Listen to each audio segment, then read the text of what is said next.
Melody कार्यक्रम रे समाजसेवी प्रफुल्ल सिंह संबर्धित धेंकुठारे महालक्ष्मी पूजा अवसर रे मेलोडी रॉकस्टार कला परिवेशन करथिला।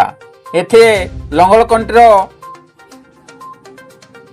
समाजसेवी तथा अवसर प्राप्त स्टेट बैंक अधिकारी एवं मसिया मिलारे थिबा माँ गौरी फिलिंग स्टेशन रो स्वत्वाधिकारी प्रफुल्ल सिंह को संबोधित कराइछि। मेलोडी रे भरपूर दर्शक समागम होइतिला।